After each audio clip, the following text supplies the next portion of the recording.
ஆன்மீக தேடல் நிகழ்ச்சிக்கு உங்களை அன்புடன் வரவேற்கின்றேன்.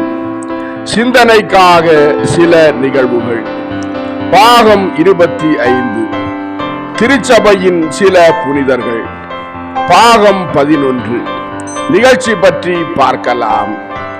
இன்றைய நிகழ்ச்சியில் புனித ஆன்ஸ்கர், புனித சிரில், புனித மெதோடியூஸ், புனித வென்சஸ்லாஸ், புனித ரோமுவால்டு ஆகியோர்களை பற்றி பார்க்கலாம். முதலில் நாம் புனித ஆன்ஸ்கர் என்பவரை பற்றி பார்க்கலாம். இவர் 800 முதல் 865 வரை வாழ்ந்தார். சிறுவன் ஆன்ஸ்கர் படிப்பில் கவனம் செலுத்தியவர் அல்ல. விளையாட்டு பிள்ளை போல் சிறு பிள்ளைத்தனமாக நடந்தார். ஓர் இரவு அவர் ஒரு கனவு கண்டார். அந்த கனவில் கரடு முரடான காட்டு பாதையில் அலைந்து கொண்டிருந்தார். எப்படியோ சகதி நிறைந்த ஒரு குளத்தில் இறங்கிவிட்டார். சகதி இவரை இழுத்தது. இவரால் வெளியேற முடியவில்லை. அப்பொழுது அருகாமையில் அழகிய பாதை ஒன்று தெரிந்தது. அந்த பாதையில் அழகிய பெண்களை கண்டார். பெண்கள் அனைவரும் மாசு மறுவற்ற வெண்ணாடை அணிந்திருந்தனர். அவர்களில் ஒருத்தி அவர்களுடைய அரசி போல் இருந்தாள். அவள் மிக்க இனிமை உள்ளவளாகவும் மகத்துவம் உள்ளவளாகவும் அன்புள்ளவளாகவும் அடக்க ஒடுக்கம் உள்ளவளாகவும் அரசி போலவும் காணப்பட்டாள். பெண்களிடையே இறந்து போன தமது தாயையும் ஆன்ஸ்கர் கண்டார். உடனே ஆன்ஸ்கர் ஆசையுடன் ஓடி தம் தாயை அரவணைக்க துடித்தார். ஆனால் சகதியினின்று விடுபட ஆன்ஸ்கரால் முடியவில்லை. அரசி போன்ற பெண் ஆன்ஸ்கரை பார்த்து, மகனே, உன் அம்மாவிடம் வர விரும்புகிறாயா என்று கேட்டாள். ஆன்ஸ்கர் ஆம் என்றார். அந்த அரசி ஆன்ஸ்கரை பார்த்து, நீ எங்களிடம் வர விரும்பினால் உன் தவறான செயல்களை விட்டுவிட வேண்டும். குறும்புத்தனம் உதவாது.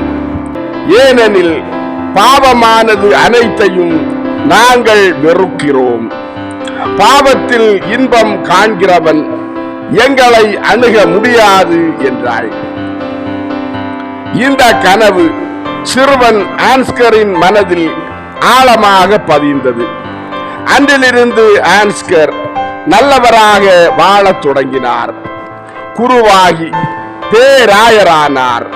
இவர் ஸ்காண்டினேவியாவின் மறை போதகர், ஆசீர்வாதப்பர் சபை துறவி. ஸ்காண்டினேவியின் மறைபரப்பு பணிக்கு திருத்தந்தையின் தூதுவராக நியமனம் பெற்றவர். இளந்துறவியாக இருந்தபோது ஜெர்மனியில் உள்ள கோர்வி என்ற நகருக்கு சென்றிருந்தார். இவர் அங்கு தொடங்கிய துறவு மடம்தான் வடக்கு ஜெர்மனியில் வளர்ந்து வந்த கிறிஸ்தவ பண்பாட்டிற்கு ஓர் தொட்டிலாக அமைந்தது. இவர் சிறந்த மறையுரையாளர். ஏழைகளுக்கு மிகுந்த இரக்க செயல்கள் புரிவதில் தன்னை ஈடுபடுத்திக் கொண்டார். மறைசாட்சியாக இறக்கும் வாய்ப்பை விரும்பினார். ஆனால் தமது 65ஆம் வயதில், அதாவது 865 பிரமன் என்ற இடத்தில் இறைவனடி சேர்ந்தார். புனித ஆன்ஸ்கர் பற்றி பார்த்துவிட்டோம். அடுத்து நாம் புனித சிரில், புனித மெதோடியூஸ் என்பவர்களை பற்றி பார்க்கலாம். உடன் பிறந்த சகோதரர்களான சிரிலும் மெதோடியூஸும் தெசலோனிக்கா என்ற ஊரில் உயர்ந்த குடும்பத்தில் தோன்றி கல்வி பயிற்சி பெற்ற பின் இளமை முதல் இறைவனுடன் ஒன்றி வாழ்ந்து வந்தனர். இறை சேவைக்கு தங்களை கையளித்தனர். சிரில் தமது அறிவு திறமையால் எல்லா கலைகளையும் கற்று தேர்ந்து வல்லுனர் என்னும் பட்டத்தையும் பெற்றார். பிறரின் ஆன்ம ஈடேற்ற அலுவலுக்காக உழைத்தார். மெதோடியுஸ் துறவற நிலையை தெரிந்து கொண்டார். சிரில் சித்தியா நாட்டிற்கு சென்று பண்படாதிருந்த அந்நாட்டினரை மெய்மறையில் சேர்த்தார். பின்னர் பல்கேரியா நாட்டிற்கு சென்று அங்கு மெதோடியுஸோடு சேர்ந்து அந்நாட்டவருக்கு மெய்மறையை போதித்தார். அந்த நாட்டு அரசன் ஒரு மாளிகை கட்டி அதை பல அழகிய படங்களால் அழகுபடுத்த எண்ணினார். ஓவிய கலையில் தேர்ந்த மெதோடியுஸை வரவழைத்து அச்சம் வருவிக்கும் ஒரு படத்தை வரையுமாறு கேட்டுக்கொண்டார். மெதோடியுஸ் பொது தீர்வை படத்தை திறம்பட வரைந்து காண்பித்தார். அரசன் அதை பார்த்து அதன் பொருளை கேட்டு புரிந்து கொண்டார். அச்ச நடுக்கத்தோடு மெய்மறையை தழுவி திருமுழுக்கு பெற்றார். சிறிது காலத்திற்கு பின் அரசன் துறவி ஆனார். சிரில் மெதோடியுஸ் ஆகிய இருவரையும் திருத்தந்தை ஆயர் பதவிக்கு உயர்த்தினார். அதன் பின் சிரிலும் மெதோடியுஸும் பல நாடுகளுக்கும் சென்று மிகுந்த ஆர்வத்தோடு மெய்மறையை போதித்தனர். ஏராளமான மக்கள் மனம் திரும்பினர். சிரில் ரோமைக்கு செல்லும் வழியில் நோயினால் 869 இறைவனடி சேர்ந்தார்.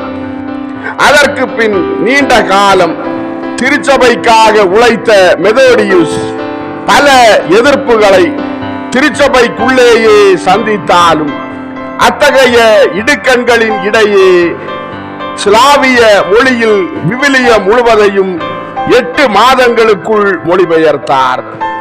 அதன் பின் மொராவியா நாட்டில் 884 புனித வாரத்தில் இறைவனடி சேர்ந்தார். புனித சிரில் 827 முதல் 869 வரையும், புனித மெதோடியுஸ் 826 முதல் 884 வரையிலும் வாழ்ந்தனர். புனித சிரில், புனித மெதோடியுஸ் ஆகியோர்களை பற்றி பார்த்து விட்டோம். அடுத்து நாம் புனித வென்சஸ்லாஸ் என்பவரை பற்றி பார்க்கலாம். புனித வென்சஸ்லாஸ் 907 முதல் 929 வரை வாழ்ந்தார். இவருடைய தந்தையின் பெயர் பிராத்திஸ்லாஸ், பெஹேமியா நாட்டின் அரசர். தாய் டிராகோமிர் என்பவள் அவிசுவாசி, மிக கெட்டவள். புனித வென்சஸ்லாஸின் தந்தை இறந்தபின் பாட்டியான முத்திபேறு பெற்ற லுட்வில்லா என்பவரால் மிகுந்த அக்கறையுடன் வளர்க்கப்பட்டார். சிறு வயதிலேயே புனிதராய் காணப்பட்டார். வென்சஸ்லாஸ் சிறுவனாய் இருந்தபோது தந்தை இறந்தபின் தாய் டிராகோமிர் ஆட்சியை கைப்பற்றினார். கிறிஸ்தவர்களை துன்புறுத்தினாள். கிறிஸ்தவத்திற்கு எதிராக கொடிய சட்டங்களை இயற்றினாள். இதை கண்டு வருந்திய புனித வென்சஸ்லாஸ் தம் நாட்டு மக்களின் விருப்பத்திற்கும் தம் பாட்டியின் ஆலோசனைக்கும் இணங்கி ஆட்சியை கைப்பற்றி அந்த சட்டங்களை நீக்கிவிட்டார். புனித வென்சஸ்லாஸின் தம்பியின் பெயர் புலஸ்லாஸ். இருவருக்கும் இடையே மனஸ்தாபம் ஏற்படாதபடி ஆட்சி இருவருக்கும் பங்கு போட்டு கொடுக்கப்பட்டது. தம்பியோ தன் தாயை பின்பற்றி கிறிஸ்தவர்களை வெறுத்து வந்தான். வென்சஸ்லாஸ் புனித வாழ்வு நடத்தி வந்தார். திவ்ய நற்கருணை மீது மிகுந்த பக்தி கொண்டார். விரத்தராக வாழ்ந்தார். குருக்களுக்கு மிகுந்த வணக்கம் செலுத்தினார். திருச்சபையின் வளர்ச்சிக்காக அரும் பாடுபட்டார். நாட்டின் நன்மைக்காக உழைத்த போதிலும் பல மணி நேரம் ஜபத்தில் செலவிட்டார். இரவில் ஆலயம் சென்று நீண்ட நேரம் திருவிழிப்பில் இருந்தார். தம் கையாலேயே கோதுமையையும் திராட்சையையும் பயிரிட்டு திருப்பலிக்கு வேண்டிய அப்பத்தையும் ரசத்தையும் உருவாக்கினார். இவரது ஆட்சியில் சில பிரபுக்கள் மக்களை துன்புறுத்தி வந்தார்கள். பல முறைகேடுகளையும் செய்தனர். அவர்களை புனித வென்சஸ்லாஸ் கண்டித்தார். முறைகேடுகளை இரும்பு கைகொண்டு ஒடுக்கினார். இதனால் இவருக்கு பகைவர்கள் முளைத்தனர். அவர்கள் ஒரு குழுவாக இவருடைய தாயுடன் சேர்ந்து கொண்டு இவரை கொல்வதற்காக சதி திட்டம் தீட்டினார்கள். இந்த சூழலில் இவருக்கு ஒரு ஆண் குழந்தை பிறந்தது.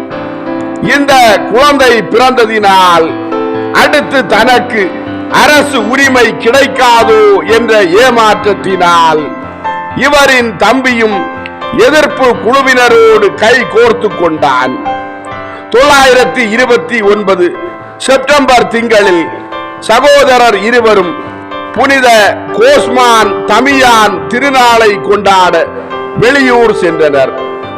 திருநாளுக்கு பின் மாலையில் வென்சஸ்லாஸ் படுக்க சென்றார். வைகரையில் எழுந்து திருப்பலியில் பங்கேற்க ஆலயம் செல்லும் வழியில் தம்பி புலஸ்லாஸ் வழிமறித்தான். அண்ணன் புனித வென்சஸ்லாஸை பார்த்து, நேற்று உனக்கு விருந்தளித்தேன், ஆனால் உனக்கு எனது இன்றைய விருந்து இதுதான் என்று சொல்லி குத்தி கொன்றான். புனித வென்சஸ்லாஸ் தம் தம்பி புலஸ்லாஸை பார்த்து, தம்பி உன்னை இறைவன் மன்னிப்பாராக என்று சொல்லி 929 மறைசாட்சியானார். புனித வென்சஸ்லாஸ் பற்றி பார்த்து விட்டோம். அடுத்து நாம் புனித ரோமுவால்டு என்பவரை பற்றி பார்க்கலாம். இவர் 952 முதல் 1027 வரை வாழ்ந்தார். இவர் இத்தாலியில் ராவென்னா நகரில் பிரபு குலத்தில் பிறந்தார். 20 வயது வரை மனம் போன போக்கில் வாழ்ந்தார். இவருடைய தந்தைக்கு ஒரு எதிரி இருந்தார். அந்த எதிரியை பழிவாங்க வாழ்ச்சண்டை செய்ய இவரது தந்தை தீர்மானித்தார். சண்டையின் போது தமது மகன் ரோமுவால்டும் தம்முடன் இருக்க தந்தை வற்புறுத்தினார். தந்தை தன் எதிரியை வாளால் கொல்வதை ரோமுவால்டு பார்த்தார். தந்தையின் பாவத்திற்கு பரிகாரமாக ஆசீர்வாதப்பர் சபை மடம் ஒன்றில் தஞ்சம் புகுந்து கடும் தவ முயற்சிகளில் ஈடுபட்டார். ஆனால் அங்கு துறவிகள் எவ்வித கட்டுப்பாடுமின்றி வாழ்ந்தது இவருக்கு எரிச்சலை மூட்டியது.